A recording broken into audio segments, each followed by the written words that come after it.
Yesu mkuu. Nazala yo Yesu. Tunanga itonaka tole bilembo ya bolingo bwayo kati na bato. Utianga yelembo ya bokozi bwayo totangela ngai nkembo na yo mpote mitima ya bato misubana basanjoli liboso na yo. Jésus Père de vie. Nazala Yesu atoninga motema elatinga molimo mpote nazala mosali kati na ye mpe esaleli moko na ye.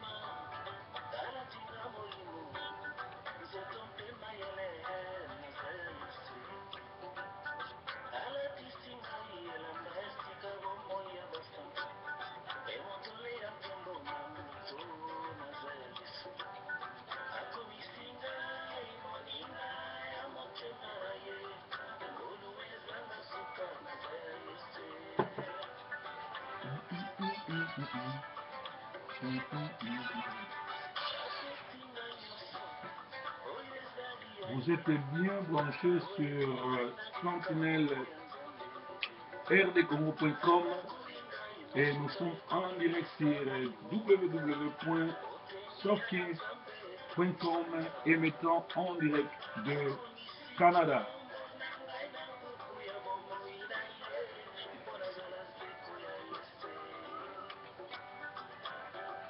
Naza Nzambe, allez mon loto, quand cette chanson chante et chanter, cela veut dire qu'il y aura des révélations et Dieu va parler à une personne.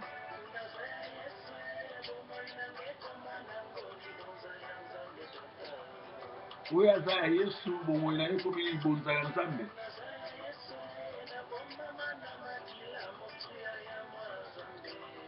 Oui, Aza Yesu, a bomba na makila, bokuya ya Yesu.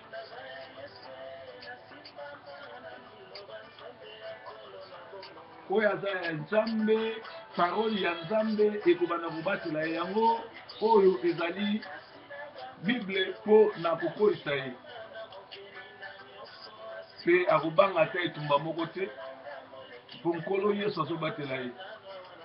Toza baleki, mais pour l'instant toza na se. Toza bamwinda po tongengaka esika nyonso molili ezali.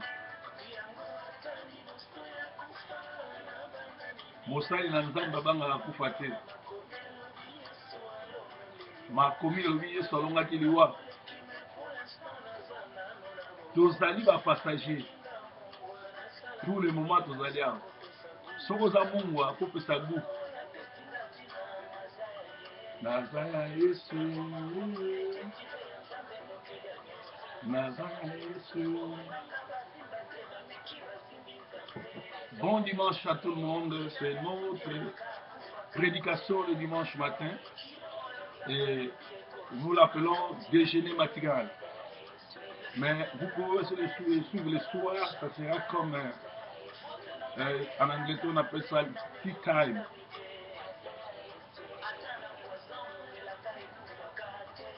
Ata batie yo poison et la ka ekoki kokufa te. Eleka Nzambe lotaka bisisa epesi bomoi. Naza ya Yesu. Ce n'est plus moi qui vis, mais c'est Jésus qui vit en moi. Nous sommes bien le dimanche et chaque dimanche, il n'y a pas breaking news, mais il y a Jésus-Christ pain de vie, où nous venons avec la parole vivante pour exhorter, pour parler et pour éclaircir quelqu'un. Dimanche, l'autre, nous parlé sur l'Ikabod. La gloire de Dieu est bannie dans l'église, la gloire de Dieu est bannie dans le monde. Dieu ne plie dans le monde. Souvenez-vous dans Apocalypse 3, 20, il dit, je frappe devant votre porte. Si vous ouvrirez, j'entrerai. Si vous n'ouvrirez pas, je vais entrer, manger, souper avec vous. Au commencement, Jésus est à Éden avec le couple Adam et Ève. Mais à la fin, Jésus est chassé. Il est dehors le cœur de l'homme. Il est dehors l'église. Si Jésus se retrouve en dehors de l'église, qui est dans l'église? Eh bien, c'est le Dieu de Baal, la doctrine de Balaam, le diable, le Satan, parce que la Bible dit, l'adversaire qui s'élève au-dessus de tout ce qu'on appelle Dieu va s'introduire dans l'église et se proclamer Dieu.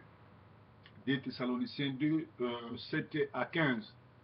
Aujourd'hui, Dieu n'est plus dans l'église. Et Dieu n'a jamais habité l'église, Dieu habite le cœur de l'homme. Même dans le cœur de l'homme, Dieu n'y est plus, on l'a chassé. Aujourd'hui, nous avons des gens qui fréquentent les églises. Nous avons des gens qui vont dans les églises, mais ces gens-là ont changé de camp. C'est-à-dire, il y a des gens qui ont changé en lingala se mien, babongola makolo, mais babongola motemate.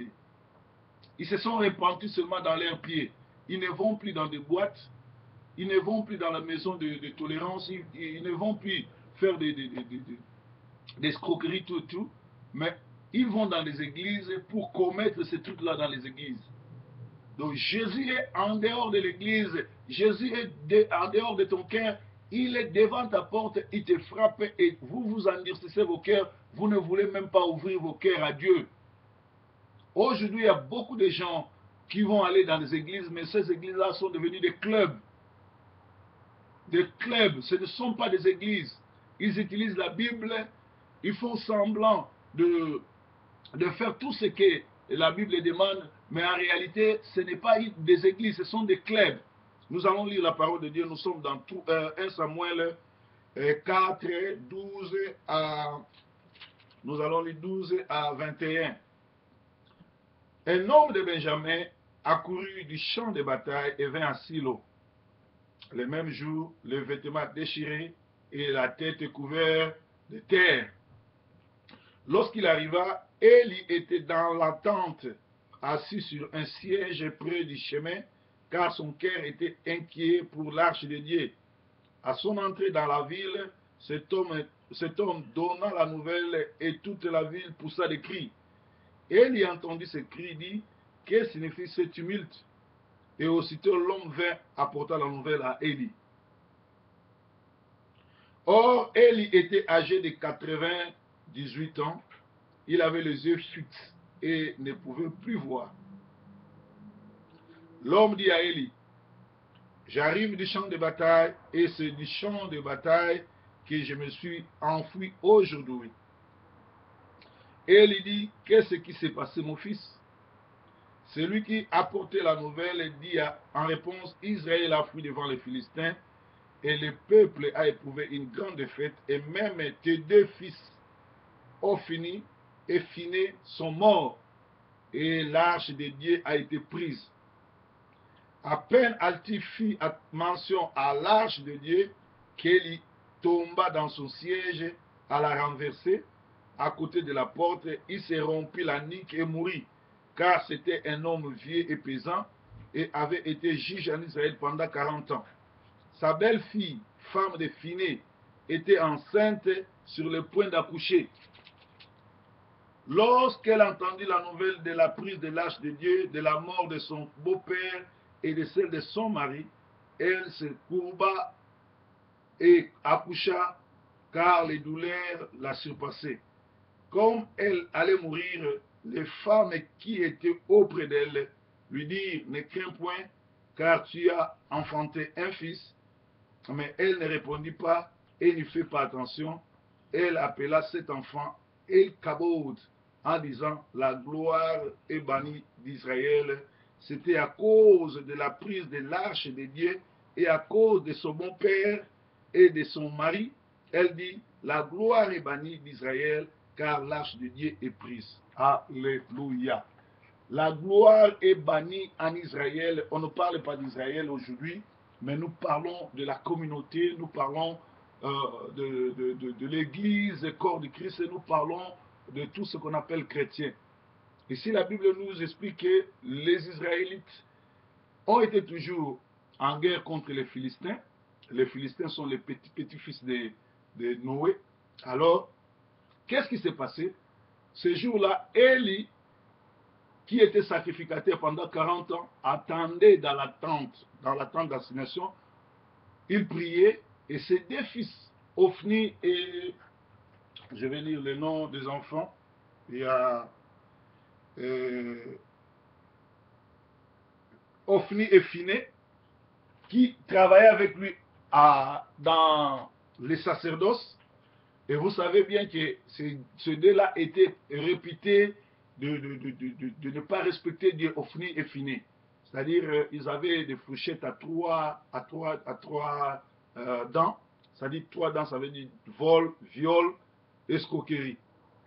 Vous devez faire trop attention, nous qui sommes les enfants de Dieu. Je vais parler, ça sera en bilingue, lingala français, pour pouvoir comprendre bien. Eli, azaki na bana mibale, ofini na fine, bana wana, soko tali ne bandeli ya 1 Samuel, banana 1, je crois, ou bien 2, au moins le comportement bana wana l'église, ça qui m'a bé. Bazaki na fourchette à 3 dents, fourchette à 3 dents, ezali muyibi, kindumba, na binzamizami. Alors mosali na nzamba solo azalaka na bolingo ya mbongo te.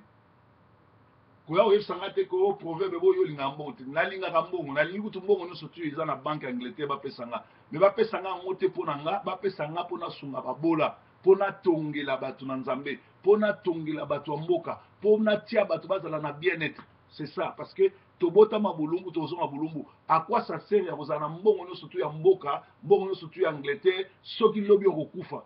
Mais lelo tozomona diabolo akoti na bomo ya basali na nzambe, diabolo akoti na bomo ya bana na nzambe, bakomi bongo ba égoïste, bayebi même pas kokabela babola, bayebi même pas kokabola baveuve, bayebi même pas kokabola kosala ba geste na bato bazanga, balingi bango bazala nango. Okomona même toza awa na poto mutu to aza na droit ya mosala, mais okomona eza na bato mosusu babi bango baya bapaster bakokende misala te, bazosenga bato mosusu oyo bayaki koluka na poto lokola bango bakende mosala, après bakomi kozela bayela bango mbongo. Kopesa dime eza biblique, kosoutenir mosala na nzambe eza biblique, mais faut euta na motema ya mutu, okoki komanipule ete. Et mosali na nzambe ya solo, il faut pas azela bandimi bafuta ye, mais faut azela mutu azwaki ye na mosala, nkolo na bomoi, nzambe malamu afuta ye. Alors, bazoyebisa biso mukolo wana bana Israël bako obunda na bafilistin boyebi lisolo. Alors mutu akimi na champ parce que bana ya tata o Eli mibale Ofni na Finé bakufi. Leba yako yepesa Eli sango, Eli akufi, troisième personne. Leba yako pesa mwasi ya Ofni sango azaki na nzema ninga bota, mwasi pe akufi na place ya kobota. Combien de personnes bakufi? 4 bakufi na famille moko. Et leba boti mwana bapesi mwana na kombo Ikabod. Ikabod elati gloire eza lisusu te, gloire ekei. Bien aimé, est-ce que tout autour ya mboka na biso, tout autour ya l'église tosambelaka, tout autour ya mboka tozali, tozomona te ke gloire eza lisusu te? Irlande balobi ezali pays chrétien, bazali 100% ba chrétien catholique. Bon, bolimbisanga ba catholique bazala jamais ba chrétien parce que catholique, église catholique nde ezali esika antichrist akovanda. Mais basalaka semblant que baza ba chrétien, mais ba voter que mibali na mibali babalana na monde entier. Lelo bakomi ko voter yango o ne bandeli nkolo azoloba nini, nkolo azoloba mobali na mobali bakoki kobalana te, mwasi na mwasi bakoki kobalana te, mwasi akobalaka mobali to mobali akobala mwasi mpo babota bana. Mais lelo oyo bakotisi bana makanisi. Lelo toza na problème na bana na biso, faut ko expliquer bango malamu ke mobali akobala mobali te, mwasi akobala mwasi te, ezali Ikabod, ezali gloire ya nzambe eza sute, ezali Satan aza na kati na monde. Alléluia. Comment mobali na mobali akenobala mobali? Et puis balobi bakobokola bana po ba éduquer bana na nini? Po bana na mutuna bango babala basi to babala mibali na mibali. C'est la confusion ndenge koti na communauté na biso. La gloire de Dieu a quitté l'église et Dieu cherche une nouvelle génération pour la restauration.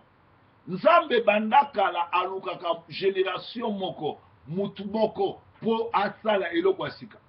Alléluia. Ekoza la yo, ekoza la proverbe, ekoza la mutu nyonso azolandanga. Toza génération oyo tokoya komema changement na communauté. Alléluia. Alléluia. Quand Irlande, un pays catholique, vote pour le mariage des gays, tout cela prouve l'Ikabod.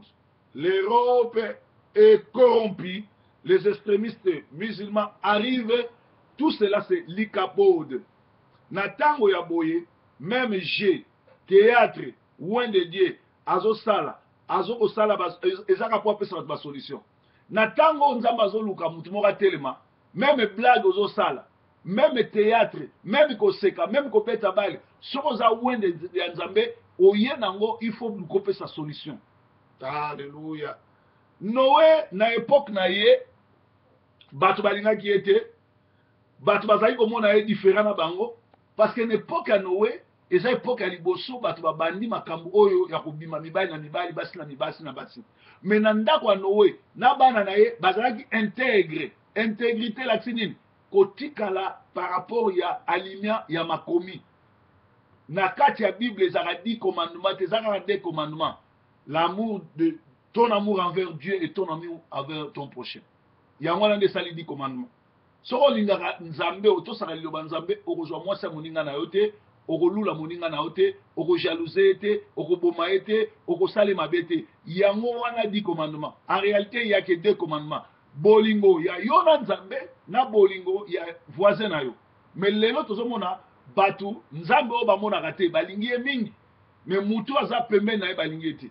Combien de batu lelo oyo aya poto aliko yamba batu te, aya poto aliko salsa batu te, aya poto meme bandeko ne moko na Afrika ayedaka bango te.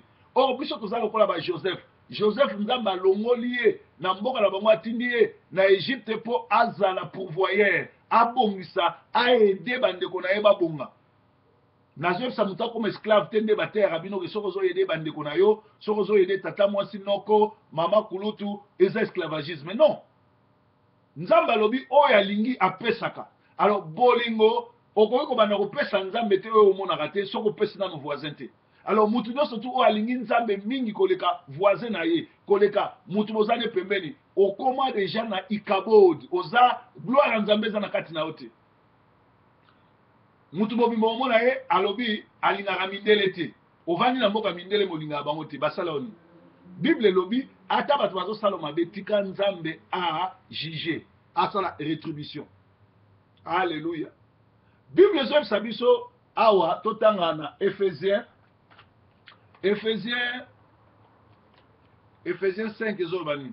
Ephésiens 5, 11 ezoloba bima na katikati ya bato wana, dénoncer le mal.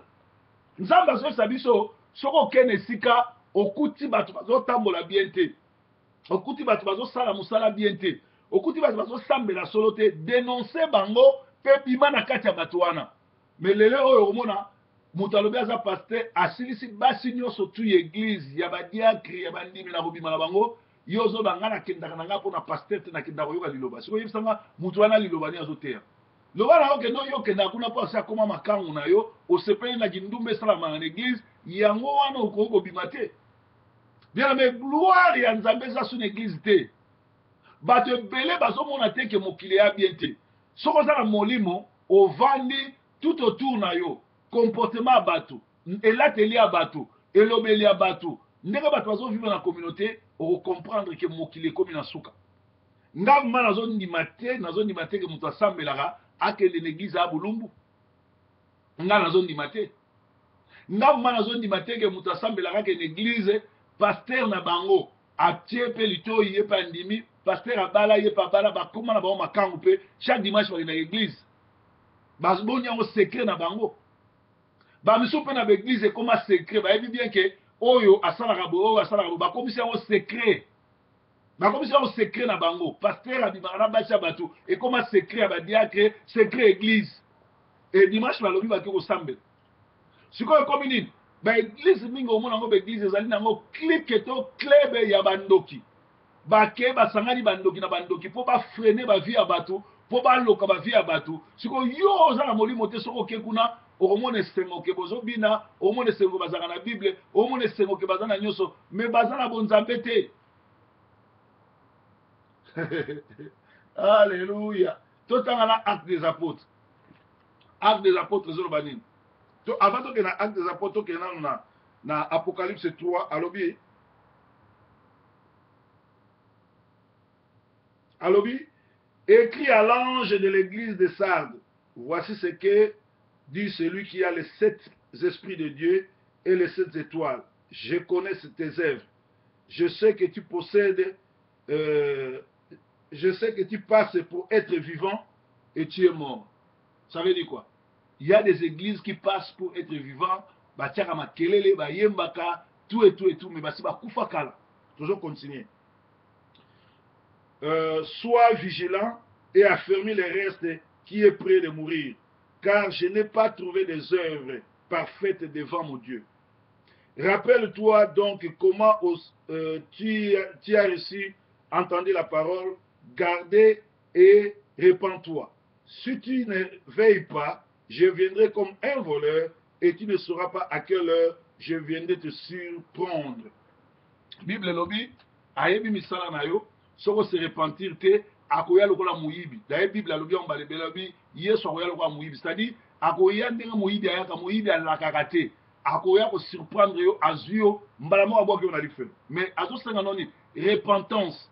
Repentance ne les a pas sur yo dans l'église. L'église a mikole ko makaka, ba prophétie, boko pambwama, boko tombwama, boko zwa mikanda, boko boto, mais on surtout les âmes pamboli. Hier sur le de cherchez d'abord le royaume de Dieu, le reste vous sera donné.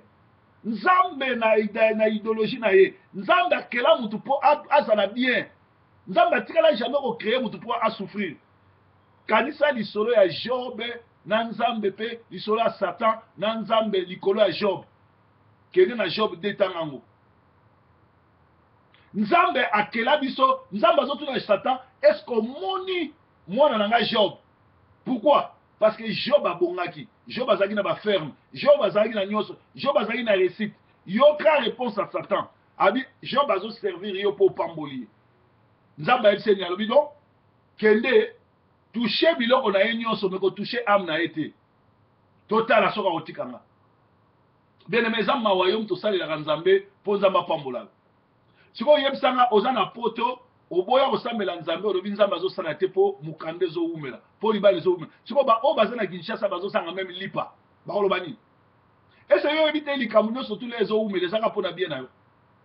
Bible elobi mwana na nzambe oyo azosalela nzambe ya solo il sera combattu mais il sera jamais anéanti parce que Bible ezoba les malheurs atteignent toujours les justes mais l'Éternel en délivre. Soko za juste faut basalelo ba kabal, faut ba finga yo, basalelo ba vidéo, basalelo ba message, basalelo nyonso po bazomona bonzambe za kati na yo. Mais yo gardez silence, l'Éternel combattra pour toi. Bakoya na nzela sambo, bakoya na nzela moko bakozonga na nzela sambo parce que nzambe na Israël azobundela yo. Alléluia. Repentance, c'est très important. Sans la repentance, même biso le tozo te to koti na lola te.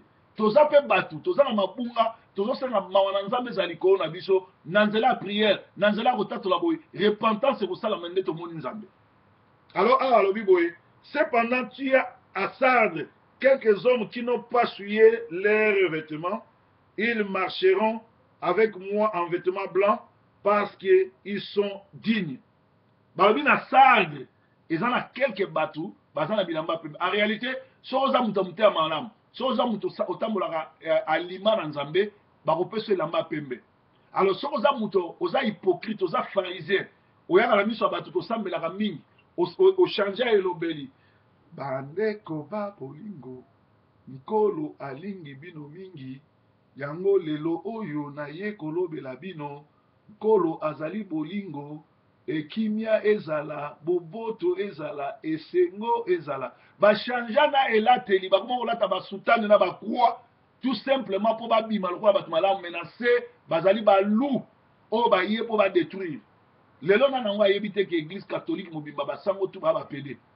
Ba pro na bango ezali, bano mike mike bakenda na église, na ba mama basi ya bato. Mais balobi ba pasteur, ba wi ba basali na Nzambe. Mais tale lobi na bango, bakeko yekola ndenga koloba pour manipuler le peuple. Alors, alobi, ba mususu baza na Sarde bazo tambola bien bakola te lamba pembe. Bien aimé, est-ce que l'église yo kendaka ezopeso lamba pembe, te ezopeso lamba mwindo? Tozala ngonga oyo mututu alobi ayebi Yesu. Mututu alobi aza chrétien. Problème ya nango te. Mais bato bakokota lola, eza bato bakomana mukongo na bango j'aime Jésus te. Eza bato bakomana mukongo na bango j'aime Jésus te. Mais za na bato bakomana motema na bango j'aime Jésus. Eza différent kokoma na mukongo na elongi na différent kokoma na motema. Alléluia.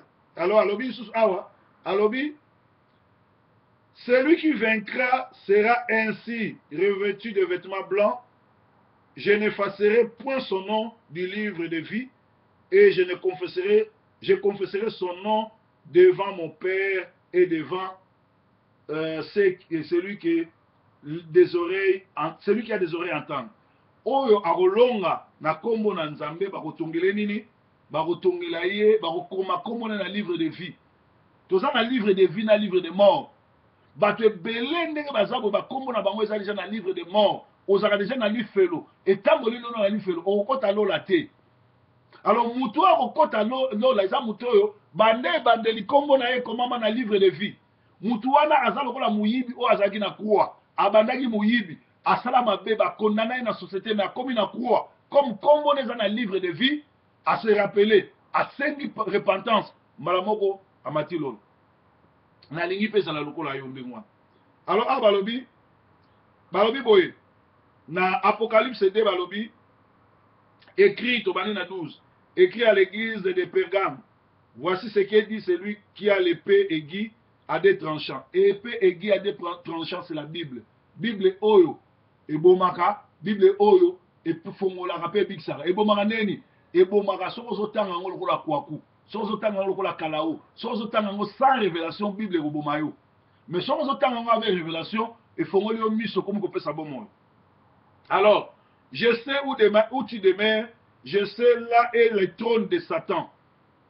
Tu retiens mon nom et tu n'as pas renié ma foi, même au jour d'Antipas, mon témoin fidèle, qui a été mis à mort chez vous, là où Satan a sa demeure.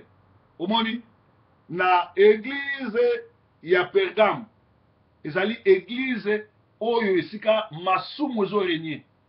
Mais baza na Bible, pour Bible lobini, bazo retenir comme Nzambe. Ba renier foi, c'est-à-dire basengaka pardon, basengaka Saint-Esprit, balobaka langue, tout et tout, mais Satan ne aza sa demeure na bango kuna. Boyebi bakoma ba église, on a sina tanga bakoma ba église, je ne veux plus me répéter, mutu azala molimo Nzambe akoyeba esika nini eza Pergame, esika nini Satan zo régner, esika nini azo sala boye. Les lois d'église dites des réveils ne sont même pas des réveils, mais ça va somnifère ou isoler le sabbat. Au cours de que vous avez église de réveil, au cours de que vous avez éveillé, tant que vous avez souki à l'étranger, vous avez la moutou. Alléluia. Kende na nzela matin na bis, matin na train, matin na avion, mindele nyoso basambe la rate ba na souki na bango original. Lelo batu mundu nyoso balingi ba bakisa manzaka, balingi batia souki ya mindele ya batu bakufa. Bazotia ba maquillage et bébisi na beauté na bango. Basi na Afrique ba basi la plus belle. Soki azan naturel à moi c'est la plus belle. Bon comme ko lata ba collant na miso bato ezo dessiner nzoto na yo. Bien aimé, moi si nyonso oyo azon lata sexy. Ata za la reine ndumba te ana molimo wa Jezabel na kati na ye, azana molimo wa impudicité na kati na ye. Soko lata ka ndengwana yeba ngo na ozan ndumba fo luka délivrance. Parce que mundele azana mundele kutu alugaka se bronzer akoma mutu mwindu okomone na moi bwa kofa na libanda mais bino batu mwindu bamsu bazotia choko po ba corriger Nzambe bamsu bazu suki batie moko na monaki kuna na nzela ngaka nsi koko ya ba chinois nzoka mwasi ya congolais saka mwasi kitoko mais biloko batiaka tiaka likolo ya nzoto tu etu ebebisi bango misusu likolo ya choko na moi ya ko bimasute akoma tala ba cacher elongi komi vert. Bakoma ko bimaka ba 22h 23h. Soki proverbe alobi bon o afinga kabato. Mais pourtant eza musala na biso ya koyebisa bino po bobima na kati ya masumu. Alobi ete bokei na temple esika Satan avandi ezali temple à Satan. L'église lelo mingi eza temple à Satan. Et na sauté na Apocalypse 2:18 alobi écrit à l'ange de l'église de Triade. Voici ce que dit le Fils de Dieu.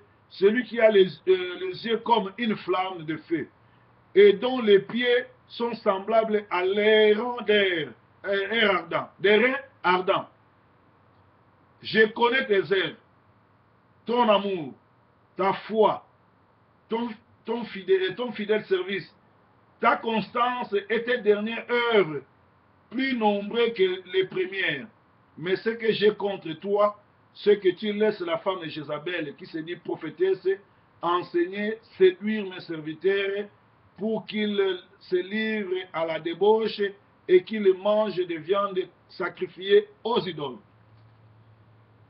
balobi otiki mwasi Jézabel ateya boyebi ba Jézabel nyonso prophétesse pastorelle pasteur à mwasi na so babenga ye na pastoresse pastoros soki nani nayebi te prophétesse doctoresse bango wana lelo bakoma koteya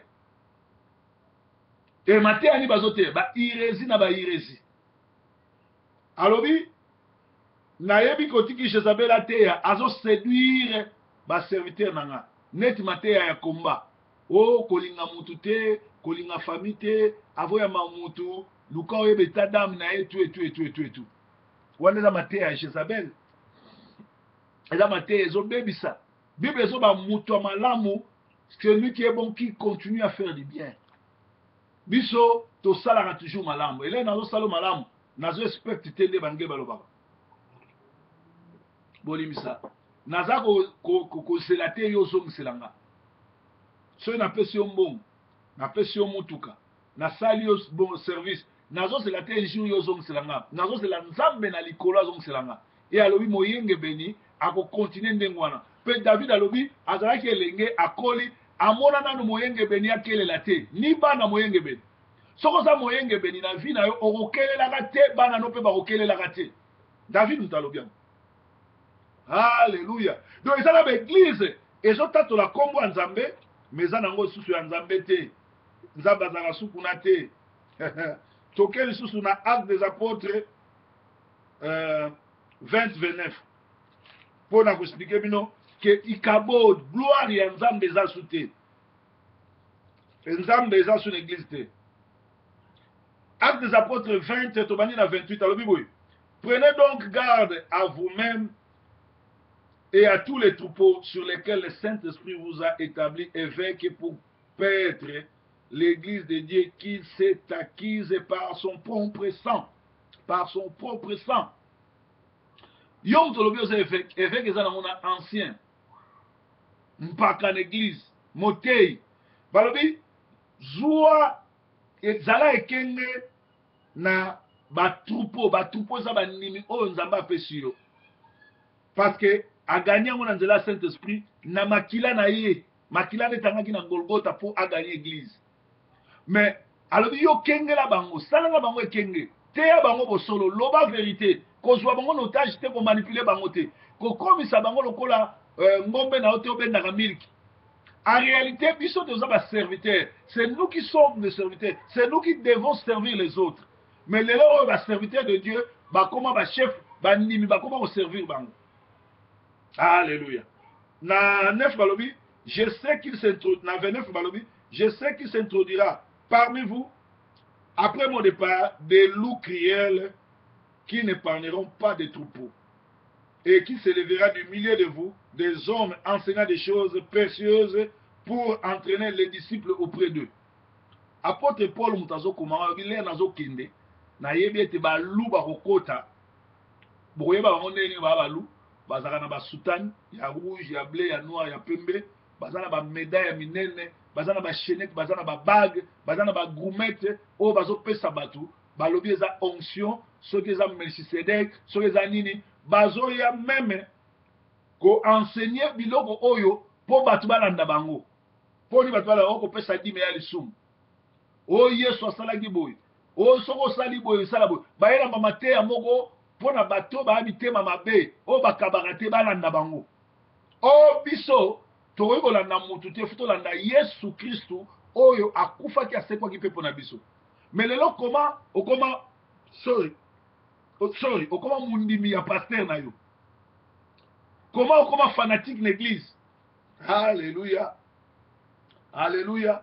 Donc en Ephésiens 5 pour batusu batuna e proverbe makamba lobaka e boye na boye ese mosali na nzambe akoloba mabe abasali na nzambe bien aimé bato bino bozobenga basali na nzambe ba basali na nzambe te baza balu bakoti na kati ya bergerie nzambe apesi biso permission to dénoncer to bimisa bango.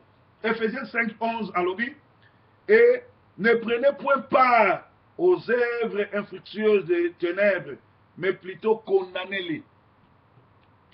Bible ezoloba kozwa part te na ba œuvre batouana mais condamné yango.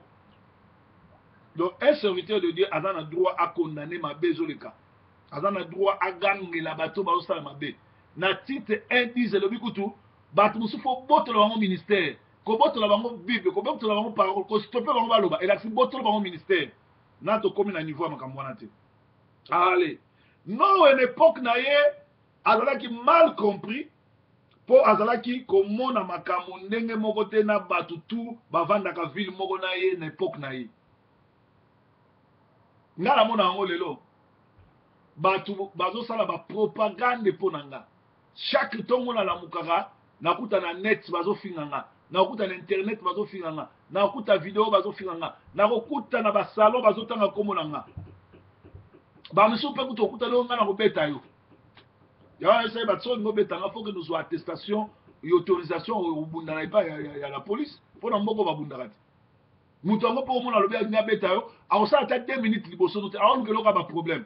Alors moto andenge wana soki alobi bongo oseki oke na yo ezodiminue yo te po bamisu bazokanisa soki tolobi bongo tokoyebana lokola proverbe ayebana mokili mobimba balandaka ye nasala bongo mpo nayebana nafinga ye mpo nayebana eza malamu ezolakisa ke toza basantu bana na nzambe alobi bokozala persécuté ngai nzete akokauka balingaki nga te bongo bino nzete ya mobeso bakolinga bino namoni yango epuis nandimi ke nzambe aza na ka na ngai. Alors Noé bato balingaki ye te bato bazali komona bazalaki ndenge moko te epoke moko te mutu aza na nzambe akipaka te oyo bato ya soloka basalaka mpo na ye bato bavandi na kiti ya qualification na bango te eza na bato ebele bavandi na bakiti me baakalifie te omona mutu abibengi pasteur me akalifie te ayebi role model ya pasteur te ayebi job description ya pasteur te ayebi te pasteur batribune eza nini me alingi komibenga pasteur alingi komibenga apôtre aza na message apostolique te alingi komibenga évangéliste aza na message évangélique te ayebi même pas ministère évangélique elakisi nini. Donc bato bavandi na baqualification na bango te yango wana ozomona meme na komba ya Congo eloko ezomarche te mpo bato bavandeli esika oyo eza qualification na ye te ayebi politiki te atanga te alinga koma président ya parti politique. Yango tobengaka l'aveugle conduit les aveugles. Alléluia. Bato bavandi na kiti ya qualification na bango te.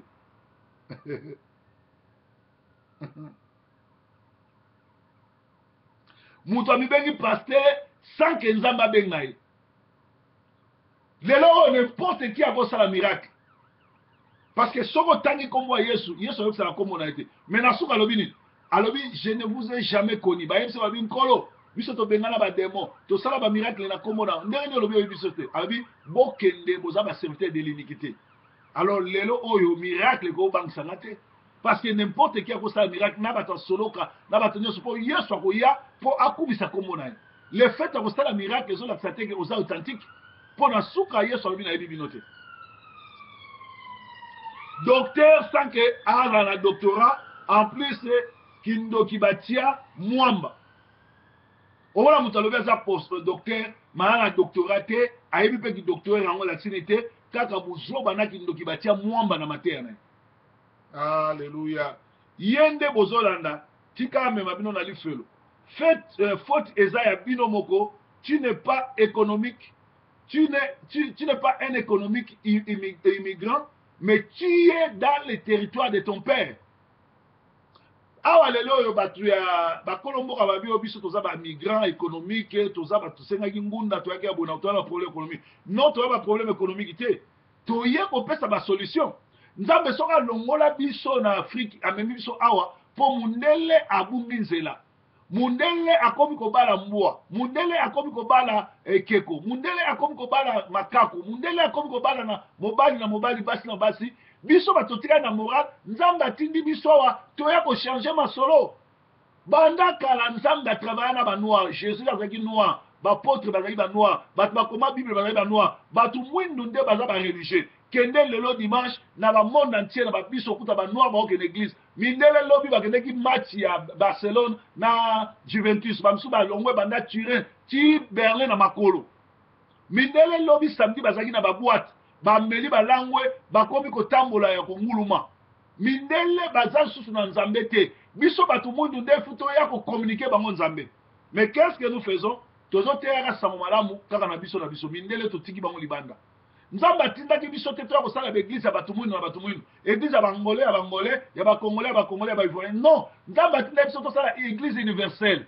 Esika oyo zimbabwe akozala, esika oyo angolais akozala, esika oyo brésilien akozala, esika oyo anglais, allemand, français akozala, tozotatula kombo ya nzambe.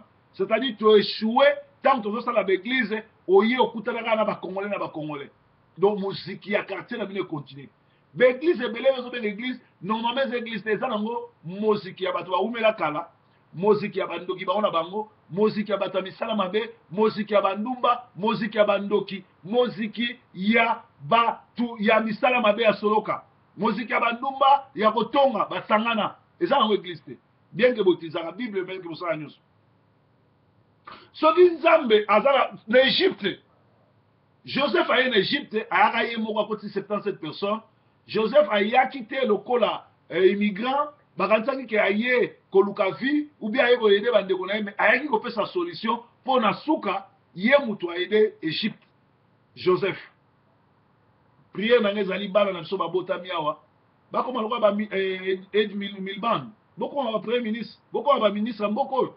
Parce que boza batu ya mboko oyo, boye na mboko oyo, pour vous même solution pour bino boza na bonzambe. Yangola ba parents to benda ba na biso matoi, bazo ke na bekol, bazo te ba makambo zanga tina, yebisa bango libal ezali mwasi na mobile, eza mbwate, eza nini te. Camarade nanga moko aza professeur awa, Vincent de Paul. Balongoli na balongoli ate azu problème l'école pour ani. Azo te sur la famille, ayebisi bana famille ezali papa mama bana. Mwana ana siriki alobi yo professeur pona nini otangi mbwate po biso na famille na biso ezali papa mwana mbwa na nyao. Tala na mboka oyo balobi famille ezali papa mama nyao mbwa na mwana. Professeur alobi a solo aza chrétien alobi famille ezali papa mama bana amemi problème l'école. Camarade nanga Vincent de Paul aza na Manchester. Pona nini olobi ke famille eza tata mama na bana otie mbwate otie nyao te oza contre et même là un grand problème. Tie mo alobi tika na nga kote ya ko chichi po makambo nga nazote na conviction ya bato eza différent na wa problème na mboko. Bien aimé, yebisaka bana no libala eza tata mama na mwana. Pe libala eza teke mobala ko bala akokota ki Mario. Ndenge tozomona lelo comme na ba pasteur azara na proverbe abali akokota ki Mario na Londres, azoyebisa pe bato ke no eza ndako mwasi na ngam na futa. Quel son. Et les gens ba pasteur ebele ba bala aza marié ba vendre na sima mwasi ne baze ebele. Bible lobi c'est l'homme qui est la tête. Yango moni basi bazo bengana na bino na bandako, basi ba comme une autorité po ndako eza ye. Mundela zo dil na ye. Yo comment ça muta social ye okimi. Ikabot. Gloire à Nzambe za soute.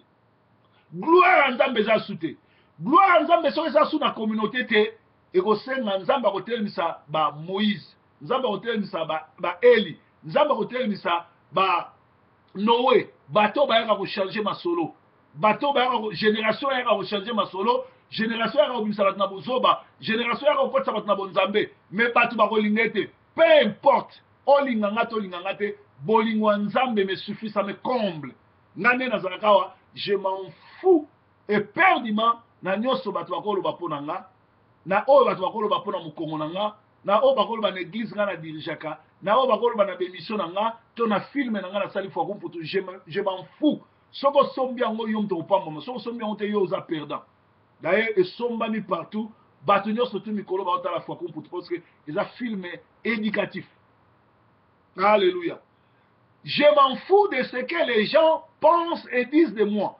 Je m'en fous de ce que la communauté pense et disent de moi. Je m'en fous de ce que mes parents pensent et disent de moi. Ce qui m'intéresse, c'est ce que Dieu, l'Éternel des armées, dit de moi. Qu'est-ce que l'Éternel des armées dit? Il dit, Salomon, Proverbe 30-30, Didier forme, c'est mon serviteur. Je t'ai envoyé, théa, continuez.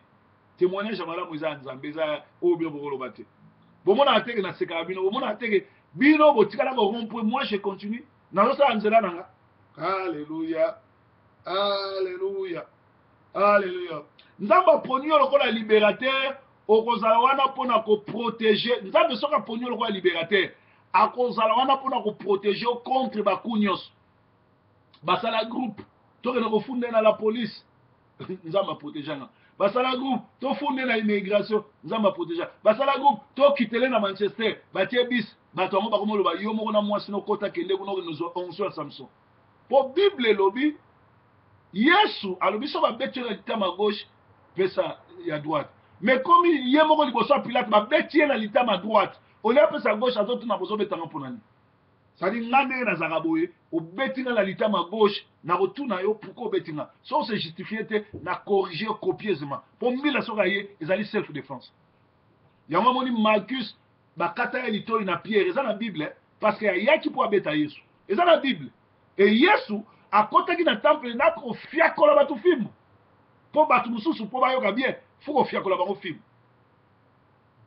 soki nzambe aponi yo akozala pembeni na yo mpo aprotéger yo nga na kamwa nasali mateya mbala moko pa epanzani na bafacebook mobimba bato bakomi kolanda bato bakomi kotuna okosala mosu te okosala mosu te j'ai compris likambo nzambe apesaki nga donc nzambe moto atindaki nga naloba yango bato balandaka yango omona bato mosusu yo oza na 40 personnes bayaka na église olobi oza na église ya monene mais Salomon ana combien Salomon na bato balandaki combien tiana no mateya no totala combien de personnes balandaka c'est-à-dire mutu na mutu ana grâce na ye mutu na mutu ana ndenge nzambe azosala lelo mpe baeglise ya minene bapaster oyo nzambe azosala makasi bazala na baeglise te bakoma kosala baconférence bakoma kosala baza na internet baza na télévision abimi azwi stade asali je l'ai fait na stade ya Masina nasala yango na foire ya Brazzaville kala asala bacroisade bafilme ezali beta kaka le parcours de proverbe 30-30 beta kaka na google omona wana parfois yo nanu kutu oteyi te biso tozosala deja bacroisade tokenda bamatadi na général Sony tosala bastade du 20 mai plein à craquer les 7 à 7 heures na général Sony eloko nini olingi tosala tokenda babrazzaville bawapi tosala mosala nzambe partout oyo tozosala mosala ya nzambe asolo atikaka mosala na eloba nakoya koloba ngo na tv te mpo nazowela te mpo eza mosala ya nzambe soki nzambe aza na yo akoprotege yo Moïse nzambe aprotegeaki ye Josué nzambe aprotegeaki ye Joseph ake kochichi alongwe na Kana ake kobongisa Egypte Samson nzambe atinda ye na mission akende koboma bakonzi ya bafilistin nyonso kolo alobi bino nde boponi ngai te me ngai nde mutu naponi bino nani yango yo ozoteya lelo na apona biso baproverbe nzambe mutu apona biso biso ozalaki babrigand tozalaki bato toyebi nzambe te tozalaki bato oke na lifelo me nzambe aye abengi biso apesi biso vision yango lelo toteya sango malamu yo oyebisanga témoignage nini oza nango banda bomwana ozalaki ndoki ozalaki moyibi ti lelo oye na église okoma paster okontina koyiba obongwami place nini oyamboli place nini otatoli misala no mabe place nini likambo te bimano paster bimano mutu monene me lifelo ezozela yo alleluya Bible lobi na tango ya suka persécution oyo ya bien aimé yo mutu oteya sango malamu solo yebango ekala mingi te bakotio na boloko eso batio na boloko ezalaki seke nzambe atiki yo ezali malukoma ya nzambe ezokokisama me nzambe akotika yo mpe nzambe akolibere yo mpo na boloko kuna okende oteya sango malamu ndenge Joseph akendaki na boloko alleluya bakotio na boloko lokola Joseph lokola Pierre na Paul bakotaki me nzambe abimisaki bango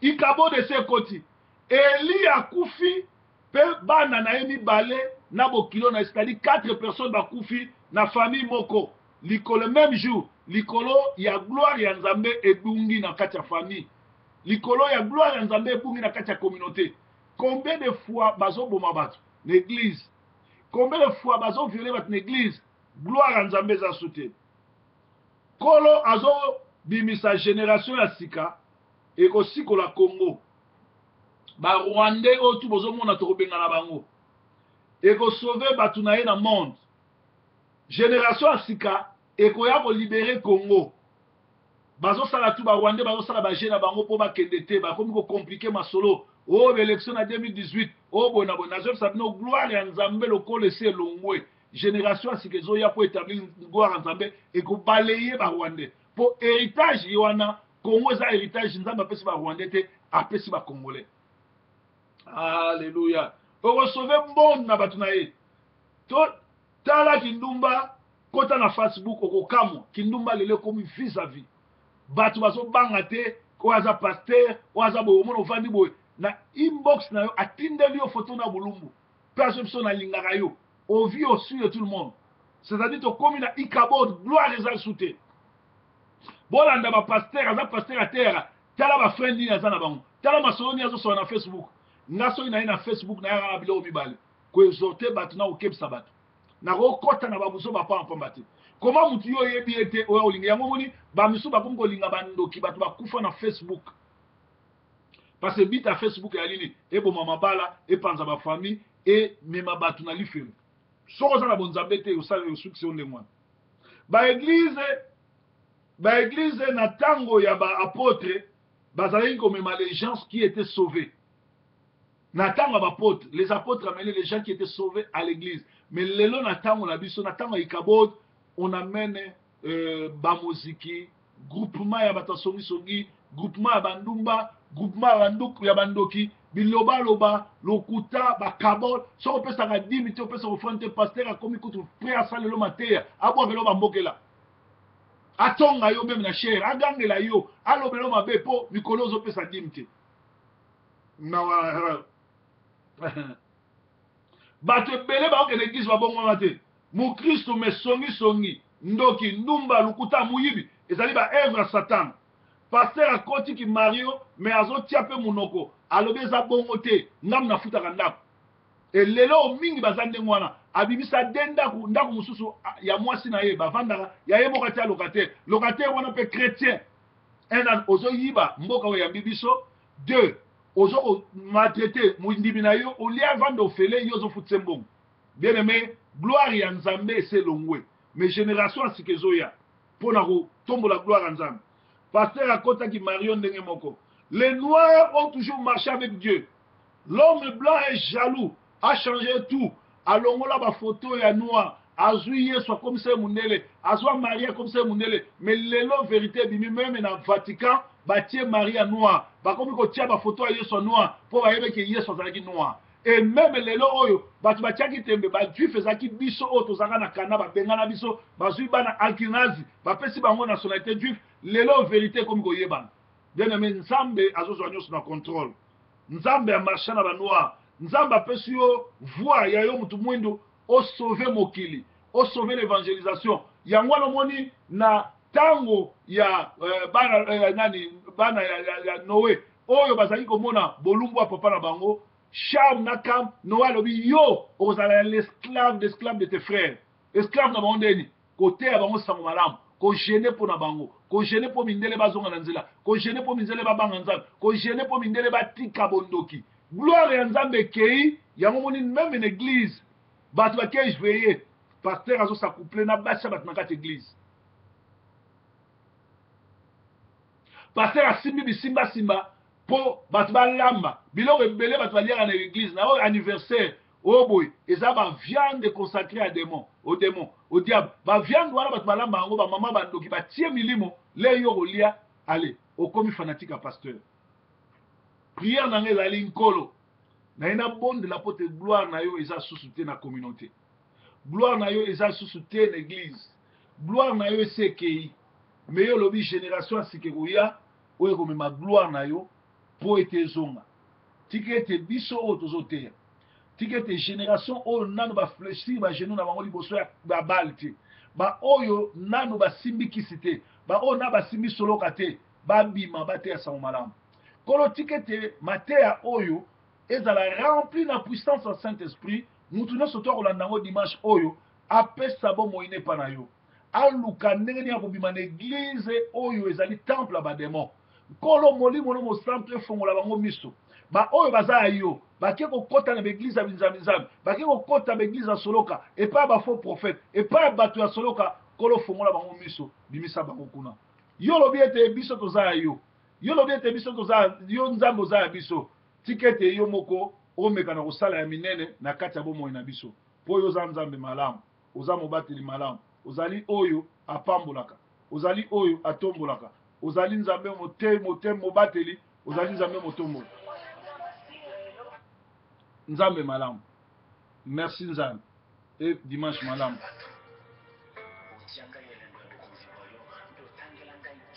bon dimanche